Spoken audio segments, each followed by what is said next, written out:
Discours de Sergueï Lavrov, ministre des Affaires étrangères de la Fédération de Russie, lors d'une table ronde diplomatique sur le thème « La crise ukrainienne, l'échec de la culture de l'annulation ».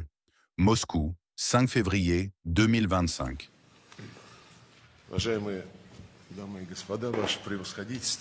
Bonjour. Nous apprécions notre dialogue sur le sujet ukrainien. Nous nous souvenons que lors de ces rencontres sont également abordées des questions liées à d'autres crises que l'Occident tente d'ignorer et de passer sous silence face aux actions insistantes et agressives visant à ukrainiser l'ordre du jour de tout forum international. Commençons, comme toujours, par l'Ukraine. Nous nous rencontrons déjà pour la 8e fois. Franchement, je pensais que ce chiffre était plus modeste. Dans le cadre de ces tables rondes, nous avons discuté des problèmes de militarisation de l'Ukraine, de réécriture de l'histoire, de guerre de l'information. Aujourd'hui, il a été proposé d'aborder le thème de la culture de l'annulation. C'est, à proprement parler, un sujet qui englobe tout. Cela ne concerne même pas tant l'Ukraine, car la culture de l'annulation de tout ce qui ne convient pas à l'Occident était appliquée bien avant la crise ukrainienne. Quand quelque chose ne plaisait pas aux défenseurs de la démocratie et de l'état de droit, ils l'annulaient simplement et appliquaient à la place de ce format qui les dérangeait leurs propres règles sur lesquelles, comme ils l'ont dit, l'ordre mondial devait être fondé. C'est ainsi que le droit international a été annulé. En substance, il a été sacrifié à ces mêmes règles que, comme nous l'avons constaté à maintes reprises, personne n'a vu, ni lu, ni présenté à la communauté internationale. Mais l'Occident s'accroche toujours à ce slogan. Nous verrons comment agira la nouvelle administration Trump. Le secrétaire d'État Marco Rubio a déclaré dans une récente interview que la multipolarité était une réalité d'aujourd'hui. C'est une déclaration intéressante. Personne n'avait jamais entendu cela de la bouche de responsables américains auparavant. Mais nous verrons comment cela se traduira dans la politique pratique. La tentative d'annuler les normes du droit international se manifeste particulièrement clairement dans l'attitude de l'Occident, des États-Unis et de leurs alliés envers la charte de l'ONU. Quand ils en ont besoin, ils appliquent le principe d'autodétermination des peuples, comme ils l'ont fait pour le Kosovo. Quand leur objectif est de soutenir leurs protégés et affidés comme le régime nazi ukrainien, alors ils s'accrochent au principe d'intégrité territoriale, ignorant tout ce qu'ont fait les peuples de Crimée, de la Nouvelle-Russie, du Donbass, qui, face au coup d'État anticonstitutionnel sanglant, ont refusé d'en reconnaître les résultats et de vivre sous son autorité qui s'était fixé comme objectif d'exterminer tout ce qui est russe. Ce sont précisément l'histoire russe, les traditions, l'orthodoxie, la langue, la culture, tout cela qui pendant de longs siècles a constitué la vie des Criméens, des habitants du Donbass, de la Nouvelle-Russie. Maintenant l'Occident est prêt à annuler tout cela. En Ukraine, ils n'ont besoin que de l'intégrité territoriale. Malheureusement, le secrétariat de l'ONU, y compris le secrétaire général, joue activement le jeu de l'Occident dans les affaires ukrainiennes, malgré les exigences de l'article 100 de la charte de cette organisation, selon lequel le secrétariat doit être impartial et ne prendre position pour personne, ne recevoir d'instructions d'aucun gouvernement. Peut-être qu'il n'existe pas d'instructions imprimées sur papier. Mais Antonio Guterres, ses adjoints représentant les États-Unis, le Royaume-Uni, le Canada et d'autres pays membres de l'OTAN au poste de direction du secrétariat de l'ONU disent exactement ce dont l'Occident a besoin. L'annulation de la vérité est une autre façon de tenter de préserver leur hégémonie. Le 27 janvier 2025, s'exprimant devant l'Assemblée générale de l'ONU à l'occasion de la journée de l'Holocauste, le secrétaire général Antonio Guterres a répété l'exemple qui lui avait été donné par les orateurs occidentaux, notamment lors d'événements en Europe, et n'a pas mentionné qui exactement avait libéré Auschwitz. Je veux dire que pas un mot n'a été dit sur l'armée rouge. Il y a beaucoup d'autres exemples où sont annulées non seulement les dispositions de la charte, mais aussi les décisions du Conseil de sécurité qui, conformément à la charte, sont contraignantes pour tous les pays. C'est ainsi, par exemple, qu'a été annulée la résolution du Conseil de sécurité qui avait approuvé à l'unanimité les accords de Minsk. Un an après le coup d'État, en février 2015, ils ont permis d'arrêter la guerre que le régime de Kiev menait dans le Donbass avec ses forces armées contre son propre peuple. Les accords de Minsk, avec notre participation active, ont permis d'arrêter cette guerre. La résolution du Conseil de sécurité les a approuvés. Mais il s'est rapidement avéré que personne n'avait l'intention de les mettre en œuvre. Rien ne se passait sur le terrain. Le régime de Kiev violait tous ses engagements pris dans ces accords, et l'Allemagne et la France, qui étaient médiateurs et garants de ce document, ne faisaient rien non plus. En décembre 2022, l'ancienne chancelière allemande Angela Merkel et l'ancien président français François Hollande, qui avaient signé ce document important, ont même déclaré avec fierté qu'ils n'avaient pas l'intention de l'appliquer. Ils avaient besoin de gagner du temps pour armer Kiev avec de l'armement moderne pour la guerre contre la Fédération de Russie. L'annulation des décisions du Conseil de sécurité fait aussi partie de la politique d'annulation du droit international. Cela se manifeste aussi sous d'autres formes. Il existe le droit international des minorités nationales, de nombreuses conventions, notamment du Conseil de l'Europe, dans le cadre de l'ONU. Il existe une base juridique internationale pour la protection des droits des minorités. Nous l'avons rappelé à maintes reprises. La Constitution de l'Ukraine elle-même l'exige. Mais dans leur volonté d'effacer, d'exterminer, d'interdire tout ce qui est russe, tous les moyens sont utilisés et aucun argument n'est pris en compte. Lors de la dernière table ronde, nous avons parlé de la nécessité d'examiner les causes profondes de tout conflit, comme l'a préconisé le président chinois Xi Jinping dans son initiative sur la sécurité mondiale. Il y est écrit que tout conflit, pour être réglé, doit être analysé du point de vue de ses causes profondes, et ensuite élaborer des mesures pratiques pour les éliminer. La cause première réside dans la volonté délibérée de longue date, pas seulement la volonté, mais les actions pratiques, de l'Occident de créer des menaces militaires directes contre la Fédération de Russie à nos frontières, sur le territoire de l'Ukraine, de l'entraîner dans l'OTAN. Nous en avons parlé à maintes reprises, nous avons mis en garde, nous avons exigé de l'Alliance que nous voyions enfin la mise en œuvre des engagements de ne pas s'étendre vers l'Est, vers les frontières de l'ancienne Union soviétique, en l'occurrence la Fédération de Russie. Tout cela en vain. Soudain, pour la première fois, le président Donald Trump, dans l'un de ses premiers discours, critiquant la position de l'administration Joe Biden sur la crise ukrainienne, a directement dit que l'une des principales erreurs était d'entraîner l'Ukraine dans l'OTAN. Comme quoi, si Donald Trump avait été président les 4 années précédentes, cela ne serait pas arrivé, et il n'y aurait pas eu de conflit. Pour la première fois, j'attire votre attention sur ce point, un dirigeant occidental, pas simplement occidental mais des États-Unis, leader des pays du monde occidental, a prononcé ces mots, que nous avons salués. Pour la première fois, le problème de l'OTAN est désigné comme quelque chose que les États-Unis sont prêts à évoquer sérieusement. Et ce sont eux précisément qui décideront quelle sera la position de l'Occident, et par conséquent, la position de Kiev. Je rappelle que dans nos contacts précédents avec l'administration Joe Biden, avec les représentants de la France, de l'Allemagne et d'autres pays avant même l'opération militaire spéciale, lorsque nous avions présenté des propositions officielles sur les garanties de sécurité pour tous, y compris pour l'Ukraine, et pour la Russie, bien sûr, on nous disait que ce n'était pas notre affaire. J'ai personnellement parlé avec Anthony Blinken en janvier 2022, l'exhortant à examiner sérieusement les propositions que nous avions faites pour éviter un conflit militaire en Europe.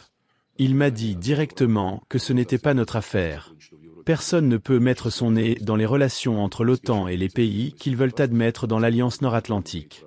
Les rappelle que dans le cadre de l'Organisation pour la sécurité et la coopération en Europe, des engagements politiques avaient été pris pour garantir le principe de l'indivisibilité de la sécurité, selon lequel personne n'a le droit de renforcer sa sécurité aux dépens de la sécurité des autres, et aucune organisation dans l'espace euro-atlantique n'a le droit de prétendre à la domination, ont été balayés par l'argument, comme l'Occident l'avait fait auparavant, que ce sont des engagements politiques. Nous leur disions, comment, vos présidents et premiers ministres ont signé cela en 2010 lors du sommet d'Astana. Cela y avait déjà été reconfirmé, car auparavant, ce même engagement avait été approuvé à Istanbul en 1999. Ils répondaient que non, ce sont des engagements politiques, et que des garanties juridiques de sécurité ne peuvent être fournies qu'au sein de l'OTAN. Et ils souriaient. La duplicité, l'hypocrisie n'ont jamais quitté nos collègues occidentaux. Cela leur donne apparemment une certaine vigueur. La culture de l'annulation s'est aussi manifestée dans l'annulation de la résolution du Conseil de sécurité qui avait approuvé les accords de Minsk. Ce n'est pas du tout une méthode d'action ukrainienne, unique, de nos collègues occidentaux. La culture de l'annulation, y compris l'annulation du droit international, se manifeste maintenant particulièrement clairement par rapport à la situation au Moyen-Orient. Les décisions du Conseil de sécurité, qui étaient encore reconnues il y a 1 mois ou 1 mois et demi par tous sans exception comme une base nécessaire pour des actions visant à créer un État palestinien, ont été simplement annulées. Le président Donald Trump a déclaré qu'il fallait évacuer tous les habitants de la bande de Gaza. Il a dit que la Jordanie et l'Égypte avaient beaucoup de terres, qu'elles pouvaient y accueillir ces 1,5 à 2 millions de personnes, et que les États-Unis feraient de la bande de Gaza une station balnéaire. Tout cela suite à d'autres décisions que le président Donald Trump avait prises encore lors de son premier mandat. Par exemple, la reconnaissance du plateau du Golan comme israélien. Or, l'Assemblée générale de l'ONU et le Conseil de sécurité avaient pris d'autres décisions. Ces décisions ont été annulées. Il y a beaucoup d'exemples de ce genre, notamment concernant le Sahara occidental. Cette tendance, selon notre évaluation, ne fera que s'accentuer. Je ne m'en désole pas, je constate la réalité. Bien sûr, les diplomates doivent avant tout tenir compte des faits sur le terrain et qui doivent faire l'objet de négociations. En plus de l'annulation de tout ce qui est russe, l'objectif pour lequel Vladimir Zelensky adopte des lois, nous voyons le désir de nos collègues occidentaux d'annuler également tout ce qui est russe. Cela se manifeste dans l'interdiction des événements culturels et de la participation des athlètes russes au mouvement olympique, à la grande honte de Thomas Bach et de son équipe. Quant à Paris, aux Jeux olympiques, un homme monte sur le ring et bat des femmes. Cela est considéré comme nécessaire, car c'est ainsi que Thomas Bach interprète la charte olympique. Et les dispositions de la charte qui exigent le refus de toute politisation du sport, Thomas Bach les interprète de manière à s'autoriser de ne pas admettre les athlètes russes aux compétitions, d'interdire l'hymne, les armoiries et autres attributs de l'équipe nationale. Un autre élément de la culture de l'annulation est l'annulation de la justice. Cette partie du processus s'est manifestée particulièrement clairement justement concernant l'Ukraine. Aucune enquête sur les causes du coup d'État qui a tiré un trait sur l'accord de règlement n'a été menée. L'accord était garanti par l'Union européenne, et le lendemain matin, l'opposition s'est emparée des bâtiments gouvernementaux. Personne n'a enquêté sur les circonstances de ce coup d'État, bien qu'il y ait suffisamment de faits témoignant de la préparation minutieuse d'une provocation avec le meurtre d'agents des forces de l'ordre non armés sur le Maïdan. Il y a aussi suffisamment de faits sur la façon dont ces mêmes représentants de la junte, qui ont illégalement pris le pouvoir, ont brûlé vif à Odessa une 50aine de personnes le 2 mai 2014. Il y a des vidéos sur Internet montrant comment cela s'est passé, qui l'a fait, qui a mis le feu, qui a tiré, qui a achevé. Aucun procès judiciaire ou enquête n'est mené par quiconque. Le Conseil de l'Europe a timidement tenté d'offrir ses services, a même adopté une résolution, mais les putschistes ukrainiens ont ignoré cette organisation, qui avait encore à l'époque des chances d'être respectée. L'un de ceux qui brûlaient des gens en 2014 à Odessa est maintenant député ukrainien, voyage en Europe, exige de punir la Russie. La réalité déformée fait aussi partie de cette culture de l'annulation, lorsqu'on annule les faits et personne ne veut pas s'en occuper. Un exemple révoltant dans la même lignée concerne la localité de Boutcha. 2 jours après le retrait des troupes russes de Kiev, soudain dans la rue principale de la banlieue de Boutcha on a découvert, nous en avons parlé, des dizaines de cadavres, soigneusement disposés des 2 côtés de la chaussée. Un groupe de journalistes de la BBC s'est trouvé là par hasard, mais a plutôt bien préparé un reportage qui a ensuite provoqué une hystérie en Occident. La Russie a de nouveau été accusée de tous les péchés mortels. Boutcha est devenu le prétexte d'une nouvelle série de sanctions par lesquelles l'Occident veut étouffer la Russie. Ensuite, nous avons commencé à poser des questions, ayant nos propres preuves indiquant qu'il n'y avait pas de troupes russes à ce moment-là. Personne ne veut écouter. Cela fait 2 ans que nous tentons d'obtenir les noms des personnes dont les corps ont été montrés par les journalistes de la BBC. Juste des noms. Ne s'agit-il pas d'une étape normale dans toute enquête sur un crime? C'est le silence assourdissant de leur côté. J'ai personnellement contacté le secrétaire général de l'ONU, Antonio Guterres. Il a déclaré qu'il n'était pas très à l'aise pour s'occuper de cette question. J'ai répondu qu'il n'était pas nécessaire de saisir de cette question. Il faut utiliser son autorité et demander la publication de la liste correspondante. Nous avons officiellement contacté le Haut Commissariat des Nations Unies aux droits de l'homme. En septembre 2024, notre comité d'enquête et le parquet général ont officiellement fait appel à ce Haut Commissariat et le secrétaire général de l'ONU Antonio Guterres. Nous avons présenté nos arguments, indiquant clairement qu'il s'agissait d'une mise en scène. Jusqu'à présent, nous n'avons pas pu obtenir cette liste de noms, sans parlant de réponse. Selon nos informations que nous recevons de ceux qui comprennent la justesse de notre position, le Haut Commissariat aux droits de l'homme ne souhaite pas partager les données sur la base desquelles la mission de surveillance des droits de l'homme des Nations Unies en Ukraine, qui est sous son contrôle, a conclu publiquement qu'il s'agissait d'un crime commis par l'armée russe. Mais il ne donne pas de nom. Il s'agit là aussi d'une annulation de la justice, de la vérité. C'est également le cas des attaques terroristes contre les gazoducs Nord Stream 1 et Nord Stream 2. Personne ne veut en parler. Lorsque nous avons interrogé les pays qui ont officiellement annoncé l'enquête, la Suède et le Danemark, ils ont dit qu'ils n'avaient rien trouvé, qu'ils avaient donc mis fin à leur enquête et qu'ils ne voulaient rien nous dire à ce sujet. L'Allemagne, disent-ils, continue l'enquête. Mais malgré tous nos rappels, y compris au Conseil de sécurité de l'ONU, elle ne veut rien annoncer. Parfois, un article paraît soudainement dans les journaux, selon lequel, soi-disant, une femme ukrainienne et 2 Ukrainiens étaient sur un yacht, ont bu du vin et ont décidé de faire exploser le gazoduc. Et ces articles sont écrits par des journaux réputés. En parlant des journalistes occidentaux à propos de la liste des noms des victimes de Boutcha, j'ai fait appel à 2 reprises, lors d'une conférence de presse à New York, à la fierté professionnelle des journalistes occidentaux. Je me suis demandé pourquoi eux, les représentants des médias des États-Unis, de Grande-Bretagne, d'Europe, du Canada, qui pour une raison ou une autre ou sans raison demandent une explication aux autorités, ne peuvent pas, dans ce cas, demander une liste des victimes. Cela fera bientôt 3 ans que cette tragédie s'est produite. Je ne doute pas que l'annulation du journalisme et de l'information soit également un élément digne de l'éventail des méthodes de travail modernes de nos collègues occidentaux. Sans parler du fait que les médias russes sont annulés simplement parce qu'ils expriment un point de vue alternatif. L'Occident lutte depuis longtemps contre la dissidence.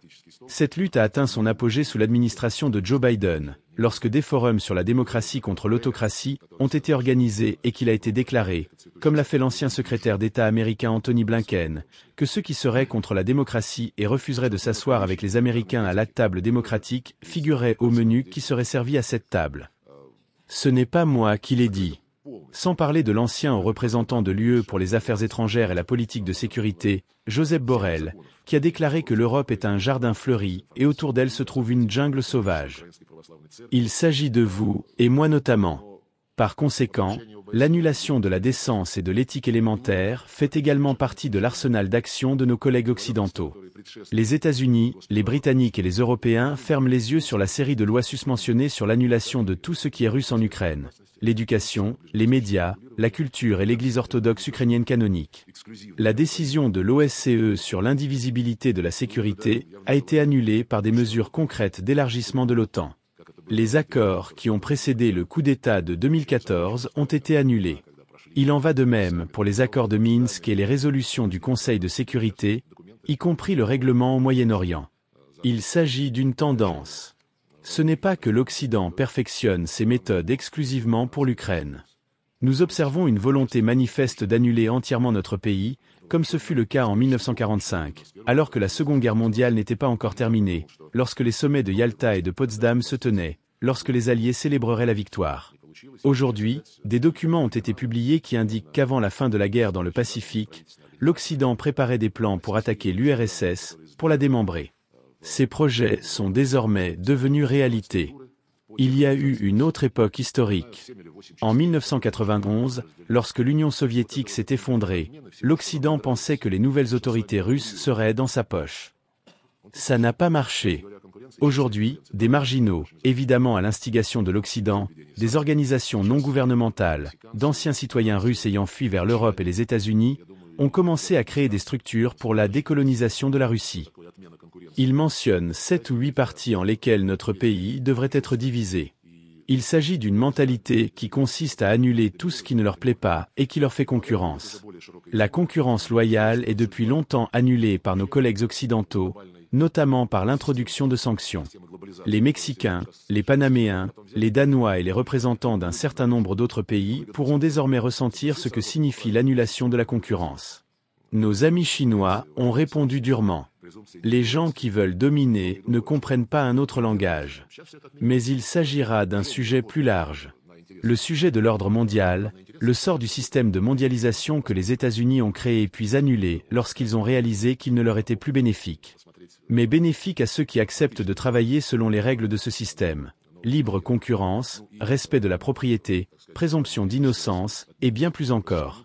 Tout ce qui a été promu est désormais annulé, car cela ne sert pas l'intérêt des États-Unis. Les ultimatums jouent désormais en leur faveur. Voyons comment ça se passera. Nous n'avons pas encore eu l'occasion d'observer l'équipe du nouveau président sur le plan pratique. Outre le désir d'annuler et de démembrer physiquement la Russie, l'Occident s'est joint à la campagne visant à détruire l'influence russe sur la scène internationale. L'Ukraine est considérée comme un modèle des droits de l'homme et des valeurs européennes. Je voudrais vous rappeler que parmi ce que l'Ukraine promeut figurent les valeurs du nazisme, lorsque les collaborateurs condamnés par le tribunal de Nuremberg sont élevés au rang de héros nationaux. Il s'agit également d'une valeur européenne.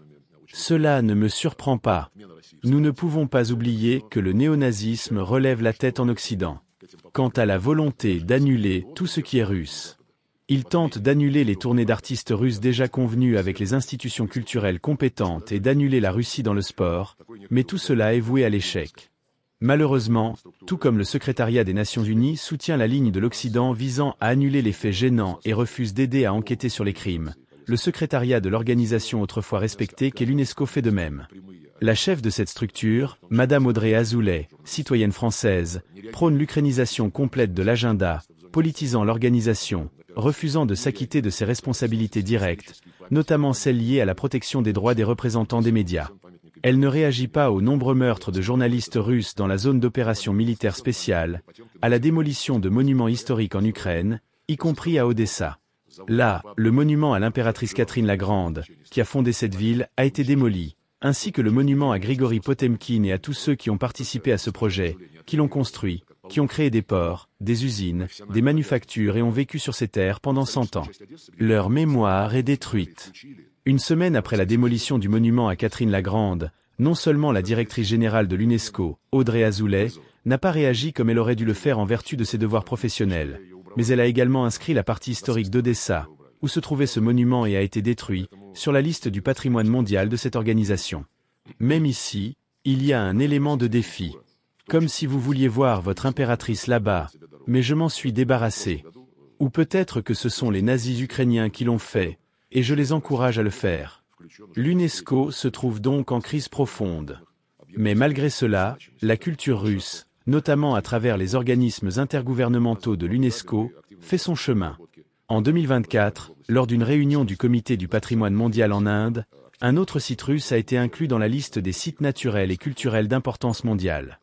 Il s'agit des paysages de la région d'Arkhangelsk. En 2024, à Abu Dhabi, nous avons participé activement au développement du programme d'éducation culturelle et artistique. Lors de la conférence spéciale, nous avons participé activement au travail et n'ont ressenti aucune gêne, comme le souhaitait Audrey Azoulay et son équipe. Malgré tous les obstacles, nous organisons les journées de la langue russe au siège de l'UNESCO à l'occasion de l'anniversaire d'Alexandre Pouchkine. À notre initiative a été mis en œuvre le prix international Dmitri Mendeleïev pour les exploits dans le domaine des sciences fondamentales. La 3e compétition est déjà en cours. En ce qui concerne nos projets culturels et sportifs, beaucoup de vos pays ont participé aux Jeux des briques, qui ont rassemblé un grand nombre d'athlètes de plus de 80 pays. Les Jeux du futur ont eu lieu, première expérience de combinaison des sports physiques et cybernétiques. Les 2e Jeux du futur se tiendront aux Émirats arabes unis cette année. Vous avez peut-être entendu parler du succès du Festival mondial de la jeunesse et de l'organisation d'événements spéciaux pour développer les Olympiades des étudiants. En 2024, l'Organisation internationale de la langue russe a été créée à l'initiative du président du Kazakhstan, Kassym-Jomart Tokayev. Nous avons un nombre croissant d'étudiants étrangers qui font leurs études en Russie. Ils sont déjà plus de 370 000. Ce chiffre va continuer à augmenter. En d'autres termes, la culture, l'influence humanitaire et le sport russe ne peuvent pas être annulés. En parlant des événements que nous organisons pour opposer les véritables idéaux du sport, de la culture et de la coopération scientifique aux tentatives d'ukrainisation de tout, je voudrais attirer l'attention sur le fait qu'il y a 2 jours, le président russe Vladimir Poutine a signé un décret sur l'organisation du concours international de musique Intervision, qui offrira l'occasion à tous les pays de montrer leur meilleure tradition musicale sans aucune censure. Plus d'une vingtaine de pays ont déjà annoncé leur participation et envoyé leurs représentants au jury de ce concours. Je suis convaincu que ce sera une autre plateforme d'interaction entre les artistes de nombreux pays du monde. Il s'agit d'une exposition musicale unique en son genre. Nous serons heureux de voir vos pays parmi les participants. Je vous garantis qu'il n'y aura pas de perversion ni de moquerie de la nature humaine, comme nous l'avons vu lors des Jeux Olympiques de Paris. Pour conclure, je voudrais revenir à ce que j'ai dit lorsque j'ai évoqué la célébration de la journée de commémoration de l'Holocauste, alors que même le secrétaire général de l'ONU, Antonio Guterres, était gêné de nommer les faits concernant ceux qui ont libéré Auschwitz. Une grande campagne est actuellement en cours pour tenter de saper la réputation de mon pays et de blanchir les nazis. Lors de cet événement dédié à la mémoire de l'Holocauste, le représentant de l'UE a évité de prononcer le mot nazisme et n'a même pas mentionné le mot fascisme. Il a qualifié l'Allemagne de l'époque d'Adolf Hitler d'État autoritaire. C'est ainsi que l'on qualifie aujourd'hui la Russie, la République populaire de Chine et un certain nombre d'autres pays représentés ici. Par conséquent, la tentative d'éroder et de détruire la mémoire sur la vérité historique repose sur un sérieux espoir que l'Occident tout entier s'unisse autour de cette idée. Nous ne permettrons pas que cela se produise. Cette année en Russie et dans la CEI se déroule sous le signe de la victoire dans la Grande Guerre patriotique, la victoire sur le nazisme. Nous avons prévu beaucoup d'événements. Nous vous en informerons en temps utile pour que vous puissiez y participer. La date principale est le 9 mai, date à laquelle aura lieu le défilé de la victoire. De nombreux invités ont déjà confirmé leur participation, y compris tous nos amis, voisins, alliés des pays de la CEI et de nombreux autres pays.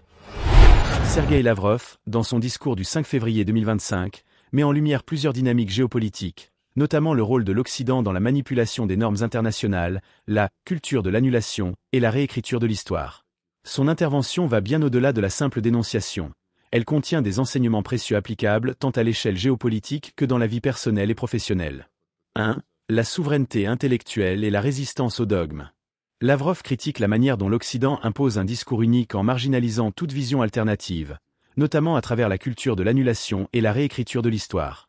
Dans un monde où l'information est souvent biaisée et manipulée, l'excellence passe par une pensée critique affûtée et la capacité à remettre en question les discours dominants.